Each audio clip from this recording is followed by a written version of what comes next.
அது முடிஞ்ச பிறகு கதவை மூடிடுவாங்க. மூடிட்ட பிறகு எல்லா ஸ்டுடியோலையும் அது மாதிரி இருக்கும். சின்ன வாசல் ஒன்று இருக்கும். எம்ஜிஆர் வந்து வராரு.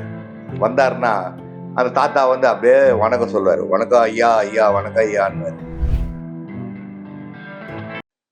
வணக்கம் வியூவர்ஸ். நீங்கள் ஆதரவு கொடுத்ததுக்கு, சப்ஸ்கிரைப் பண்ணதுக்கு, வியூஸ்க்கு என்னுடைய நன்றிகள். அதாவது சத்யா ஸ்டுடியோவில் முக்கியமாக ஒரு விஷயம் நான் வந்து சொல்ல மறந்துட்டேன். அது உங்களுக்கு தெரியப்படுத்துகிறேன். என்னென்னா, பொதுவாக ஸ்டுடியோவில் வந்து பெரிய கதவு இருக்கும். அந்த பெரிய கதவு வழியாக பெரிய பெரிய பொருட்கள்லாம் எடுத்துகிட்டு போவாங்க. அது கடைசியில் எல்லாம் முடிஞ்ச செட் ப்ராப்பர்ட்டிஸ் எல்லாம் எடுத்துகிட்டு போவாங்க. அது முடிஞ்ச பிறகு கதவை மூடிடுவாங்க. மூடிட்ட பிறகு எல்லா ஸ்டுடியோலையும் அது மாதிரி இருக்கும்.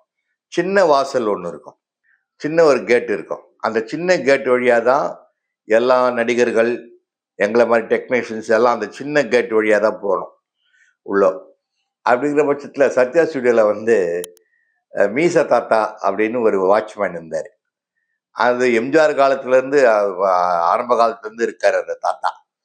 அவருக்கு நான் ஒர்க் பண்ணும்போதே அவருக்கு இப்போ வயசு ஒரு 80 இருக்கும் அவருக்கு. அப்போது ஒரு நாள் எம்ஜிஆர் வந்து வராரு. வந்தாருன்னா அந்த தாத்தா வந்து அப்படியே வணக்கம் சொல்லுவார். வணக்கம் ஐயா, ஐயா வணக்கம் ஐயான்னுவார். ஆனால் எம்ஜிஆர் சிரிச்சுக்கிட்டே கிட்ட வந்து அவர் வந்து வீரபத்திர மாதிரி மீசை வச்சிருப்பார், பெருசா முறுக்கு மீசை. இவர் எம்ஜிஆர் சிரிச்சுக்கிட்டே வந்து தாத்தா நல்லா இருக்கீங்களா அப்படின்னு சொல்லிட்டு அந்த மீசையை அப்படி லைட்டாக முறுக்கி விடுவார். அப்படி முறுக்கி விட்டு சிரிப்பார். சிரிச்ச உடனே அந்த தாத்தாக்கு அவ்வளோ சந்தோஷம் வரும்.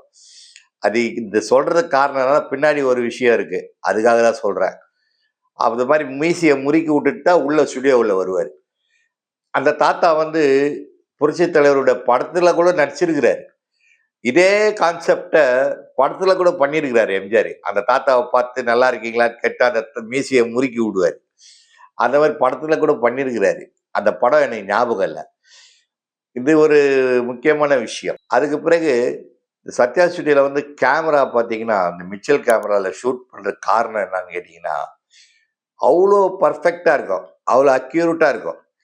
இதில் வந்து கேமராவில் வந்து பார்த்துட்டு ஷூட் பண்ணுறது ஒரு பக்கம், சைடில் வியூ ஃபைண்டர் இருக்கும். அந்த வியூ ஃபைண்டர் வழியாக தான் பார்ப்பாங்க. சில்வர் லைன் அப்படின்னு சொல்லி ஒரு லைன் இருக்கும். ஸ்கொயராக அந்த லைன் கொடுத்துருப்பான்.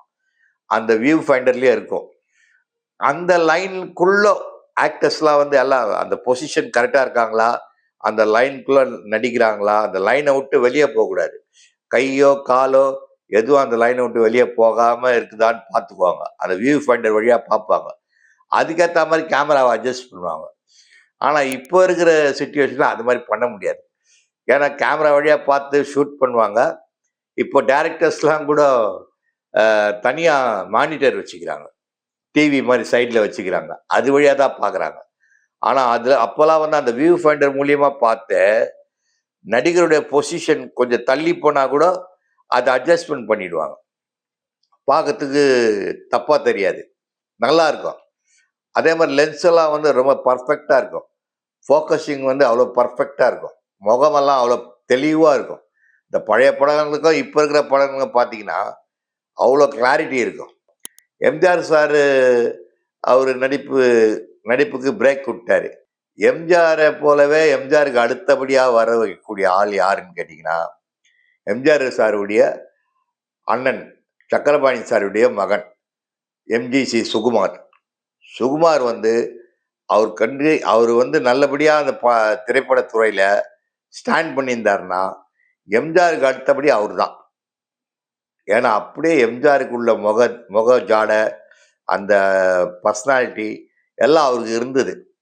அப்போதான் வந்து எம்ஜிஆர் ஐயாவுடைய சொந்த மாமன் குஞ்சப்பன் சார் வந்து ஒரு படம் தயாரித்தார். அந்த படத்துக்கு பெயர் வந்து பொற்காலம் சொல்லி அந்த படத்தை தயாரித்தார். அதுக்கு வந்து எம்ஜிஆர் சார் தான் வந்து கேமரா சுவிட்ச் ஆன் பண்ணி ஆரம்பித்து வச்சார். விளக்கேற்றி ஆரம்பித்து வச்சார். அந்த படத்துக்கு நான் ஒர்க் பண்ணேன். எம்ஜிசி சுகுமார் தான் ஹீரோ. டைரக்டர் வந்து பசி துரை சார் வந்து ரொம்ப பிரமாதமான டைரக்டர். அவர் தான் அந்த படத்துக்கு director. MGC Sukumar hero, Sathyakala வந்து ஹீரோயினு, மீசை விஜயன் அவர் வந்து வில்லன்னு, அப்புறம் சுருளிராஜன் சாரு, இன்னும் சில பேர்லாம் இருந்தாங்க. இந்த படம் வந்து ரொம்ப பிரமாதமா டைரக்ட் பண்ணாரு அவரு துரை சார். நானும் நல்லா அவர் கூட கோஆர்டினேட் பண்ணி நல்லா ஒர்க் பண்ணேன். அவரு சார் பார்த்துட்டு, "பாலா என் கூட அசிஸ்டன்ட்டா வந்துடுறான்னு" கூட கேட்டாரு. ஆனா எனக்கு வந்து கேமரால தான் ஆர்வம். அந்த கேமரால இருந்த ஆர்வத்தினால, "இல்ல சார் நான் அசிஸ்டன்ட் டைரக்ஷன்லாம் எனக்கு வேணாம் சார். நான் கேமரா தான் எனக்கு வேணும்னு" சொல்லி கேமராலயே இருந்துட்டேன்.